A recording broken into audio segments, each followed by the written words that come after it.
देखिए प्रश्न number first है तुम्हारा, निखिलम विधि से भाग लेना। प्रश्न वाले एक न्यू सिलेबस के आधार पर प्रश्न नंबर फर्स्ट, निखिलम विधि से भाग लेना। पहला प्रश्न है इसमें 12:45 में भाग लेना है वही किसका, 97। पहला प्रश्न है 12:45 में आपको भाग लेना है किसका, 97। इसमें क्या करते हैं, सबसे पहले हम देखेंगे कि जिस संख्या का हम भाग ले रहे हैं भाजक संख्या वो कितनी है, 97। ये किसके नजदीक है, यदि यह 10 के नजदीक है तो आधार 10 लेंगे, यदि यह 100 के नजदीक है तो आधार हम 97 लेंगे। ठीक है, तो आधार मान लेते हैं, माना कि आधार है, माना कि आधार बराबर कितना है, 100। जब आधार ज्ञात हो जाता है तो निकाला जाता है क्या, विचलन। विचलन ज्ञात करने का सूत्र है संख्या माइनस क्या करेंगे, आधार। संख्या माइनस आधार, संख्या में से हम आधार हटा देते हैं तो विचलन निकल के आ जाएगा इसका, विचलन बराबर संख्या है 97 माइनस के आधार 100 बराबर आ गया 3। लेकिन किसका है, माइनस का। आधार में 2 जीरो है तो विचलन में भी हमें 2 अंक बनाने, एक आगे जीरो लगा दो, कितने अंक हो गए, 2। याद रखना हमेशा ही निखिलम विधि से जब हम भाग देते हैं तो विचलन हमेशा ही हमें धनात्मक लेना है, कितना, 0,3। निखिलम विधि से भाग देते वक्त हमेशा ही चाहे विचलन धनात्मक आए चाहे ऋणात्मक आए, धनात्मक लेकर ही हमें हल करना है। जब विचलन ज्ञात हो जाता है इसके बाद में हम खंड बनाएंगे। यहाँ पर है तुम्हारा फर्स्ट खंड है, ये होगा तुम्हारा सेकंड खंड है, और अंत में होता है वही कौन सा, थर्ड खंड। 3 खंड बन गए। यहाँ पर लिखा जाता है सबसे पहले जो भाजक संख्या है, भाजक संख्या, और यहाँ लिखेंगे वही क्या, विचलन। क्या लिखेंगे यहाँ पर, विचलन। विचलन के जस्ट नीचे तीनों खंडों से गुजरते हुए एक क्षैतिज रेखा खींच लेते हैं। फर्स्ट खंड में भाजक है जिसका भाग दे रहे हैं, कितना है, 97, और विचलन कितना आया, 0,3। अब हमें देखना है कि आधार में कितनी जीरो है, 2। तो जिस संख्या में भाग दे रहे हैं उसके इकाई अंक की तरफ से 2 अंक हमें तीसरे खंड में रखने हैं, यहाँ पर 4 और 5। बाकी के जितने भी बच गए उन सबको हम दूसरे खंड में यहाँ पर रख देते हैं। ये इस प्रकार से फॉर्मेट हो गया तुम्हारा। अब क्या करना है, सबसे पहले द्वितीय खंड में जो पहला अंक है चाहे वह कितना भी है उसे ज्यों के त्यों सेम क्षैतिज रेखा के नीचे उतार देते। यहाँ पर 1 का 1 आ गया। अब इसके बाद में यहाँ जो भी संख्या प्राप्त होगी द्वितीय खंड में क्षैतिज रेखा से नीचे वो होगा भागफल, और तृतीय खंड में क्षैतिज रेखा के नीचे जो भी संख्या प्राप्त होगी वो होगा शेषफल। अब इसके बाद में भागफल को विचलन से गुणा करते हैं। 1 को पहले 0 से गुणा किया तो 0, अगला कितना है, 2, जस्ट इसके नीचे रखेंगे। फिर 1 को 3 से गुणा करेंगे तो अगला 4 है, 4 के नीचे 3 रखेंगे। ठीक है, 1 × 3 करेंगे तो 3। वापस ये दोनों संख्या प्लस प्लस की है, जोड़ के क्षैतिज रेखा के नीचे रखेंगे। 2 + 0 कितना आ गया, 2। फिर 2 को 0 से गुणा किया तो अगला 3 के नीचे 0, 2 को 3 से गुणा किया तो 6। तीसरे खंड में दूसरे खंड में संख्या है समाप्त हो गई। तीसरे खंड की बाकी संख्याओं को जोड़ देते हैं। 5 से कितने हो गए, 11, 11 का 1 का, 11 का 1 का हैंसर की 1, 4 और 3 7 और 1 कितना होता है, 8।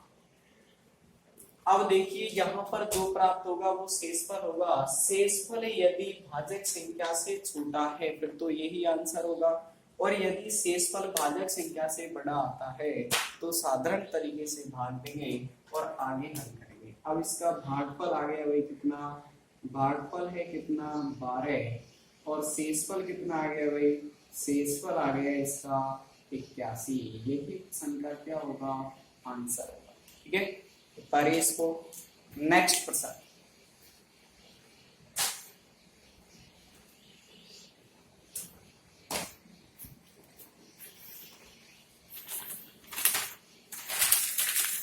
अगला प्रश्न है जस्ट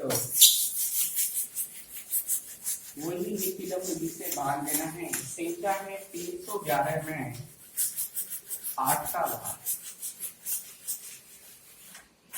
सेकेंड प्रश्न है इसका 311 में भाग लेना है 8 का। 8 ये 10 के नजदीक है तो आधार कितना आ जाएगा वही 10। आधार मान लिया हमने कितना आ गया 10। फिर क्या निकालेंगे विचलन। विचलन ज्ञात करने का सूत्र क्या होता है संख्या माइनस क्या करेंगे आधार।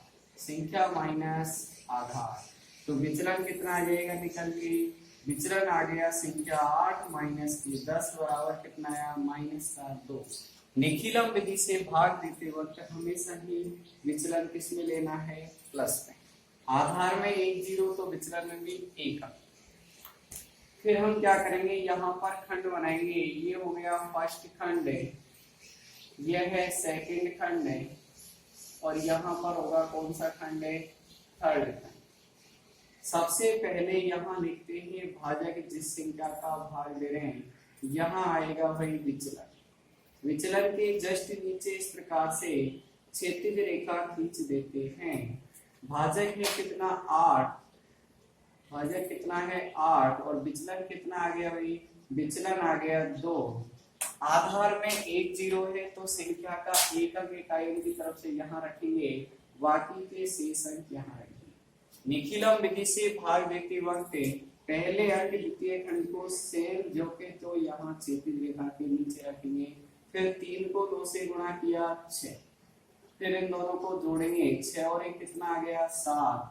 7 को 2 से गुणा करेंगे कितना आया 14। तो यहाँ देखो जो अंतिम अंक है 4 का वो इस अंतिम अंक के नीचे आना चाहिए। 1 को इधर की तरफ रख देते हैं ठीक है।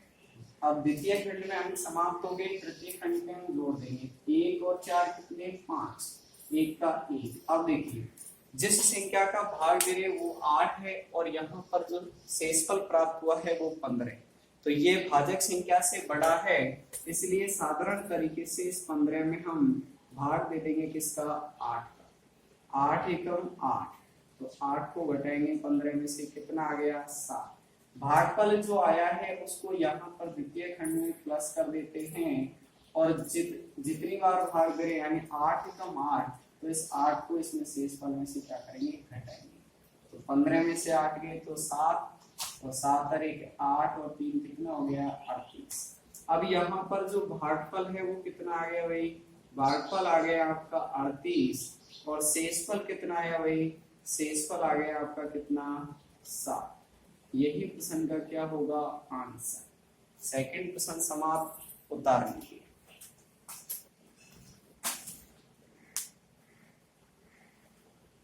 इसी प्रकार तुम्हारे प्रश्न संख्या नंबर 3 है निखिलम विधि से भाग देना। तीसरा प्रश्न है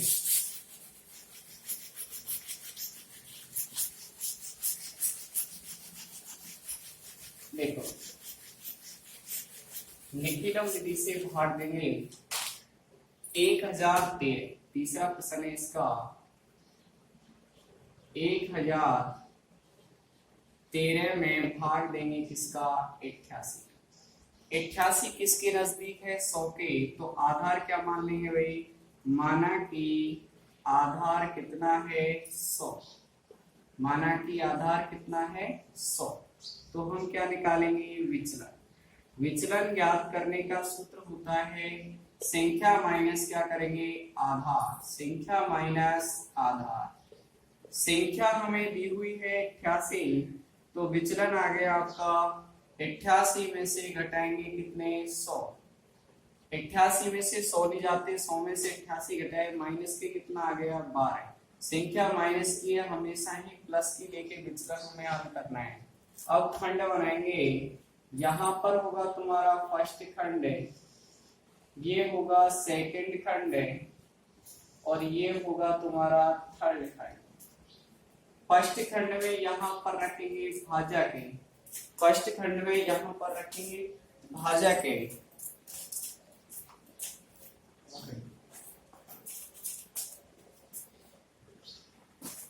यहाँ पर लिखेंगे विचलन। देखिए भाजक है तुम्हारा कितना, जिस संख्या का भाग दे रहे हैं 88, विचलन कितना आया 12। जस्ट नीचे यहाँ पर क्या खींच देते हैं, क्षैतिज रेखा। देखो आधार में 2 जीरो है तो संख्या के 2 अंक इकाई अंक की तरफ से 1 और 3 कहाँ रखेंगे, तीसरे खंड में रखेंगे, ठीक है। और शेष जो बच गए 1 और 0 वो हम कहाँ रखेंगे, दूसरे खंड। पहले अंक को ज्यों का त्यों उतारना है। 1 को 1 से गुणा किया तो 1, 1 को 2 से गुणा करेंगे तो 2, फिर इनको उतारना है 0 और 1, 1 को 1 से गुणा किया वही 1, 1 को 2 से गुणा करेंगे तो 2। द्वितीय तृतीय खंड में जोड़ देंगे, द्वितीय खंड में अंक समाप्त हो गए।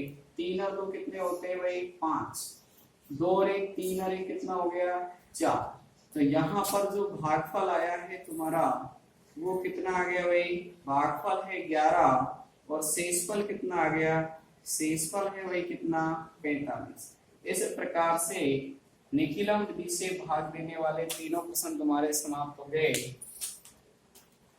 आधार में जितनी जीरो हैं, ध्यान रखना, आधार में जितनी जीरो हैं विचलन में हमेशा उतने ही अंक लेने हैं और निखिलम विधि से भाग देते वक्त हमेशा ही विचलन प्लस में लेकर के हल करना है। आधार में जितनी जीरो हैं उतने ही अंक हमें हमेशा भाग देने वाली संख्या में यानी भाज्य संख्या के इकाई की तरफ से 2 अंक रखने तीसरे खंड में। इसके बाद में जो हमारी भाजक संख्या है वो देखनी है कि जो शेषफल है उससे छोटी है या बड़ी। यदि छोटी आए तो हमें और भाग देना है साधारण तरीके से, और यदि बड़ी आए तो सेम यही आंसर होगा। अर्थात तीनों प्रश्न तुम्हारे से क्या हो गए, कंप्लीट।